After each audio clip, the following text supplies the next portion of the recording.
మరియు యెహోవా సీనాయి కొండ మీద మోషేకు ఇలాగ సెలవిచ్చెను, నీవు ఇశ్రాయేలీయులతో ఇట్లనుము, నేను మీకు ఇచ్చుచున్న దేశంలోనికి మీరు వచ్చిన తరువాత ఆ భూమి కూడా యెహోవా పేరిట విశ్రాంతి కాలమును ఆచరింపవలెను. 6 సంవత్సరములు చేను విత్తవలెను. 6 సంవత్సరములు నీ ఫలవృక్షముల తోటను బద్నించి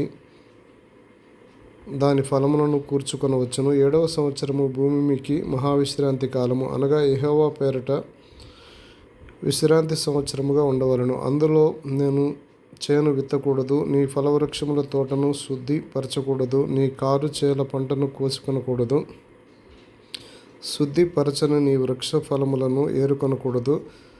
అది భూమికి విశ్రాంతి సంవత్సరము. అప్పుడు భూమి యొక్క విశ్రాంతి సంవత్సరము సస్యము నీకును, నీ దాసునికి, నీ దాసికి, నీ జీతగానికి, నీతో నివసించు పరదేశికిను ఆహారమగును. మరియు నీవు నీ పశువులకును నీ దేశ జంతువులకును దాని పంట అంతయు మేతగా ఉండును. మరియు 7 విశ్రాంతి సంవత్సరములను, అనగా 7 ఏండ్లు గల సంవత్సరములను లెక్కింపవలెను. ఆ 7 విశ్రాంతి సంవత్సరముల కాలము 49 సంవత్సరములగును. 7వ నెల 10వ నాడు మీ స్వదేశమంతటా శృంగనాదము చేయవలెను. ప్రాయశ్చిత్తార్థ దినమున మీ దేశమంతటా ఆ శృంగనాదము చేయవలెను. మీరు ఆ సంవత్సరమును, అనగా 50వ సంవత్సరమును పరిశుద్ధపరిచి మీ దేశ నివాసులకందరికీ విడుదల కలిగినదని చాటింపవలెను. అది మీకు సునాదముగా ఉండును. అప్పుడు మీలో ప్రతివాడు తన స్వాస్థ్యమును తిరిగి పొందవలెను. ప్రతివాడు తన కుటుంబమునకు తిరిగి రావలెను. ఆ సంవత్సరము, అనగా 50వ సంవత్సరము మీకు సునాద కాలము. అందులో మీరు విత్తకూడదు, కారు పంటను కోయకూడదు, శుద్ధిపరచని నీ ఫలవృక్షముల పండ్లను ఏరుకొనకూడదు. అది సునాద కాలము. అది మీకు పరిశుద్ధమగును. పొలములో దానంతటా అదే పండిన పంటను మీరు తినెదరు. ఆ సునాద సంవత్సరమున మీలో ప్రతివాడు తన సంవత్సరమును మరలా పొందవలెను, స్వాస్థ్యమును మరలా పొందవలెను. నీవు నీ పొరుగువానికి వెలకు ఇచ్చిన దేని విషయంలో కానీ, నీ పొరుగువాని దగ్గర నీవు కొనిన దేని విషయంలో కానీ మీరు ఒకరికొకరు బాధింపకూడదు.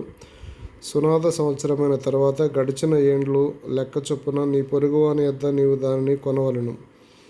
పంట లెక్క చొప్పున అతడు నీకు దానిని అమ్మవలెను. ఆ సంవత్సరములో లెక్క హెచ్చిన కొలది దాని వెల హెచ్చింపవలెను. ఆ సంవత్సరములో లెక్క తగ్గిన కొలది దాని వెల తగ్గింపవలెను. ఏలయనగా పంటల లెక్క చొప్పున అతడు దానిని నీకు అమ్మెను గదా. మీరు ఒకరినొకరు బాధింపక నీ దేవునికి భయపడవలెను. నేను మీ దేవుడైన యెహోవాను. కాబట్టి మీరు నా కట్టడలను నా విధులను గైకొని వాటిని అనుసరించి నడుచుకొనవలెను. అప్పుడు మీరు ఆ దేశంలో సురక్షితముగా నివసించెదరు. ఆ భూమి ఫలించును. మీరు సంతృప్తిగా భుజించి దానిలో సురక్షితముగా నివసించెదరు. 7వ ఏట మేము ఏమి తిందుము, ఇదిగో మేము చల్లగా పంట కూర్చుకొనవల్లగాదే అనుకొందరేమో. అయితే నేను 6వ ఏట నా దీవెన మీకు కలుగునట్లు ఆజ్ఞాపించెదను. అది 3 ఏండ్ల పంటను మీకు కలుగజేయును. మీరు 8వ సంవత్సరమున విత్తనములు విత్తి 9వ సంవత్సరం వరకు పాత పంటను తినెదరు. దాని పంటను కూర్చు వరకు పాత దానిని తినెదరు. భూమిని శాశ్వత విక్రయము చేయకూడదు. ఆ భూమి నాదే. మీరు నా యొద్ద కాపురమున్న పరదేశులు. మీ స్వాస్థ్యమైన ప్రతి పొలము మరలా విడిపింపబడినట్లుగా దానిని అమ్ముకొనవలెను. నీ సహోదరుడు బీదవాడే తన స్వాస్థ్యములో కొంత అమ్మిన తరువాత అతనికి సమీప బంధువుడు విడిపింపవచ్చిన ఎడల తన సహోదరుడు అమ్మిన దానిని అతడు విడిపించును.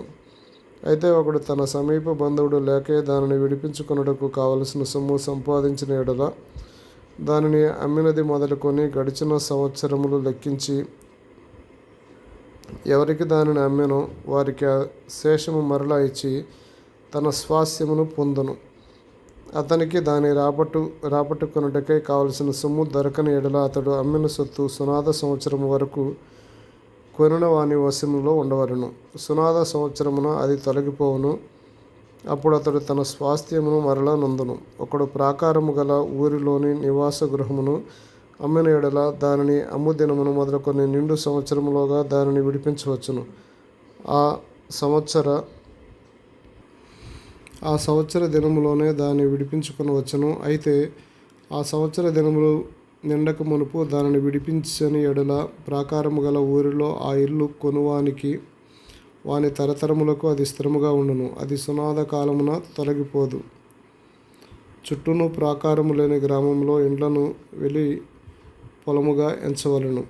అవి విడుదల కావచ్చును. అవి సునాద కాలము తొలగిపోవును. అయితే లేవీల పట్టణములు అనగా వారి స్వాధీన పట్టణములోని ఇండ్లను విడిపించుటకు అధికారము లేవీలకు శాశ్వతముగా ఉండును. లేవీల పట్టణముల ఇండ్లు ఇశ్రాయేలీల మధ్య ఉన్న వారి స్వాస్థ్యము గనుక ఒకడు లేవీల యొద్ద ఇల్లు సంపాదించిన యెడల పిత్రార్జిత పట్టణంలో అమ్మబడిన ఆ ఇల్లు సునాద సంవత్సరము తొలగిపోవును. వారు తమ పట్టణముల ప్రాంత భూములను అమ్ముకొనకూడదు. అవి వారికి శాశ్వత స్వాస్థ్యము. పరవాసి అయినను అతిథి అయినను నీ సహోదరుడొకడు పేదవాడే నిరాధారుడే నీ యొద్దకు వచ్చిన యెడల నీవు వారికి సహాయం చేయవలను. అతడు నీ వలన బ్రతకవలను. నీ దేవునికి భయపడి వాని యొద్ద వడ్డీనైనను తీసుకొనకూడదు. నీ సహోదరుడు నీ వలన బ్రతకవలను. నీ రోకలు వానికి వడ్డీకి ఇయ్యకూడదు. నీ ఆహారమును వానికి లాభమునకి ఇయ్యకూడదు. నేను మీకు కనాను దేశమునిచ్చి మీకు దేవుడగినట్లు ఐగుప్తు దేశములో నుండి మిమ్మల్ని రప్పించిన మీ దేవుడైన యెహోవాను. మీ యొద్ద నివసించి నీ సహోదరుడు బీదవాడే నీకు అమ్మబడిన యెడల వాని చేత బానిస సేవ చేయించుకొనకూడదు. వాడు జీతగాని వలె పరవాసి వలెను మీ యొద్ద నివసించు సునాద సంవత్సరం వరకు నీ యొద్ద దాసుడిగా ఉండవలను. అప్పుడు అతడు తన పితరుల స్వాస్థ్యమును మరలా అనుభవించినట్లు తన పిల్లలతో కూడా నీ యొద్ద నుండి బయలుదేరి తన వంశస్థుల యొద్దకు తిరిగి వెళ్ళవలను. ఏలయనగా వారు నాకే దాసులై ఉన్నారు. నేను ఐగుప్తులో నుండి వారిని రప్పించితిని. దాసులను అమ్మినట్లు వారిని అమ్మకూడదు. నీ దేవునికి భయపడి అట్టి వారిని కఠినముగా చూడకుము. మీ చుట్టుపట్ల ఉన్న జనముల్లో నుండి దాసులను కొనవచ్చును. మరియు మీ మధ్య నివసించు పరదేశులను నీ దేశంలో వారికి పుట్టిన వారిని కొనవచ్చును. వారు మీ సొత్తగుదురు. మీ తరువాత మీ సంతతి వారికి స్వాస్థ్యముగా ఉండినట్లు మీరు ఇటు వారిని స్వతంత్రించుకొనవచ్చును. వారు శాశ్వతంగా మీకు దాసులగుదురు. కానీ ఇశ్రాయేలీలైన మీరు సహోదరులు గనుక ఒకని చేత ఒకడు కఠిన సేవ చేయించుకొనకూడదు. పరదేశీయే గాని నీ యొద్ద నివసించువాడే గాని ధన సంపాదనము చేసుకున్నప్పుడు అతని యొద్ద నివసించు నీ సహోదరుడు బీదవాడై నీ యొద్ద నివసించు ఆ పరదేశికైనను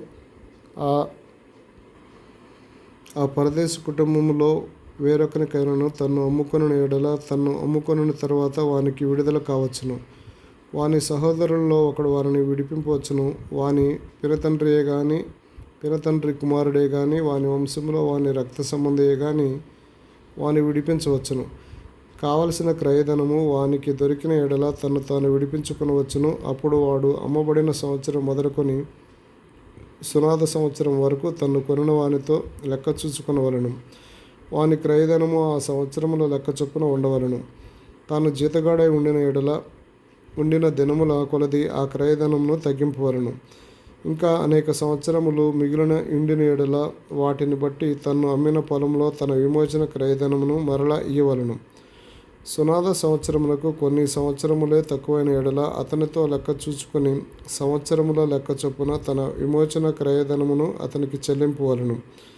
ఏటేటా జీతగాని వలె వాడు అతని యొద్ద ఉండవలను. అతడు మీ కన్నుల ఎదుట వాని చేత కఠినముగా సేవ చేయించుకొనకూడదు. అతడు ఈ రీతిగా విడిపించబడని యెడల సునాద సంవత్సరమున వాడు తన పిల్లలతో కూడా విడుదల నొందును. ఏలయనగా ఇశ్రాయేలీలు నాకే దాసులు. నేను ఐగుప్తులో నుండి రప్పించిన నా దాసులే. నేను మీ దేవుడైన యెహోవాను.